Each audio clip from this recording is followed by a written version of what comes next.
জাহান্নামীদের সংখ্যা সম্পর্কে আল্লাহ ও হযরত আদম আলাইহিসসালামের কথোপকথন এবং প্রিয় নবীজির পক্ষ থেকে উম্মতের জন্য রয়েছে সুসংবাদ। আসুন শোনা যাক। আল্লাহ রাসূল সাল্লাল্লাহু আলাইহি ওয়াসাল্লাম ইরশাদ করেন, আল্লাহ রাব্বুল আলামিন হযরত আদম আলাইহিসসালামকে সম্বোধন করে বলবেন, হে আদম।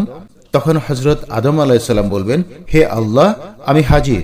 আপনার হুকুম পালনের জন্য আমি প্রস্তুত। সকল কল্যাণ একমাত্র আপনার হাতেই। আল্লাহ রাব্বুল আলামিন বলবেন, তোমার সন্তানদের মধ্যে যারা জাহান্নামী তাদেরকে বের করে দাও। হযরত আদম আলাইহিসসালাম বলবেন, ইয়া আল্লাহ, জাহান্নামীদের সংখ্যা কত? আল্লাহ রাব্বুল আলামিন বলবেন, প্রতি 1999 জন। এ কথা শুনে আদম সন্তানগণ খুবই পেরেশান ও চিন্তিত হয়ে পড়বে।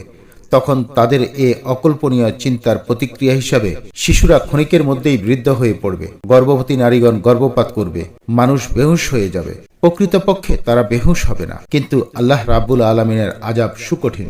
উপরোক্ত আলোচনা শুনে সাহাবায়ে কেরাম ভীত হয়ে রাসূল সাল্লাল্লাহু আলাইহি ওয়াসাল্লামকে জিজ্ঞেস করলেন, ইয়া রাসূলুল্লাহ, হাজারের মধ্যে একজন, ওই সৌভাগ্যবান জান্নাতি ব্যক্তিটি আমাদের মধ্যে কে?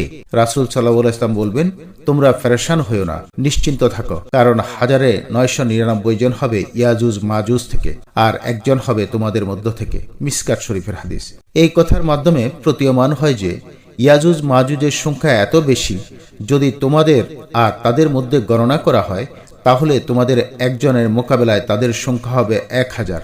আর তারাও যেহেতু হযরত আদম আলাইহিস সালামের বংশধর, তাই তাদেরকে মিলিয়ে 1999 জন যাবে জাহান্নামে। উল্লেখ্য, এই ইয়াজুজ মাজুজের দল হচ্ছে পৃথিবীতে ফিতনা ফাসাদ সৃষ্টিকারী আল্লাহ তাআলার নাফরমান সম্প্রদায়। আল্লাহ তাআলা উম্মতে মুহাম্মদীর প্রত্যেককেই জান্নাতে যাওয়ার তৌফিক দান করুন।